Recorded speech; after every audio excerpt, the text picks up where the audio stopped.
अस्सलाम वालेकुम viewers, welcome back to my YouTube channel. आज मैं आप लोग के लिए जो रेमेडी लेके आई हूँ स्टमक से रिलेटेड है। जो हमारे गैस्ट्रिक प्रॉब्लम होता है उसके लिए बहुत बेनिफिशियल है ये। तो यहाँ पे सबसे पहले जो है सना मक्खी ली है, इसको अच्छे से साफ़ कर लिया इन पत्तियों को। ये पंसार की शॉप से इजीली मिल जाती है। और यहाँ पे इसके साथ पहाड़ी पुदीना लिए, ये पहाड़ी पुदीना है, आम पुदीना नहीं है। इसको भी अच्छे से साफ़ कर लिया और इसकी डंडियाँ वगैरह डस्ट वगैरह साफ़ कर ली है। इसके साथ ही यहाँ पे जो है अजवाइन लिया है, अजवाइन को साफ़ करके इसमें से जो डस्ट वगैरह साफ़ करके तो इसको भून लिया तवे पे ड्राई फॉर्म में। और यहाँ पे कलवंजी ली है, जैसे कि आप सबको पता है कि कलवंजी में हर मर्ज़ की दवा है, सिवाय मौत के। हर मर्ज़ की इसमें जो है दवा अल्लाह ताला ने रखी हुई है। इसके साथ ही हम ज़ीरा ले लेंगे और ज़ीरे को अच्छे से साफ़ करके भून लेना है तवे पे।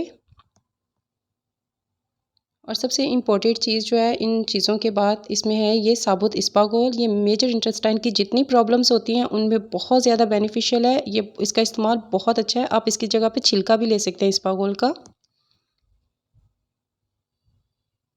और यहाँ पे ले रही हूँ मैं काला नमक पिसा हुआ है और ये इसकी क्वांटिटी कम रखनी है बाकी चीज़ों से। और ये हाजमे में बहुत मुफीद होता है, खाने को हज़म करने में बहुत ज़्यादा इसका अहम रोल होता है। इन सारी चीज़ों को ये दरदरा पीस लिया है। ये खाने के बाद नीम गर्म पानी के साथ या सादे पानी के साथ आपने 1 टीस्पून लेना है और आपका जितने भी मैदे के मर्ज़ हैं वो सारे इंशाल्लाह जो है इससे ख़त्म हो जाएंगे।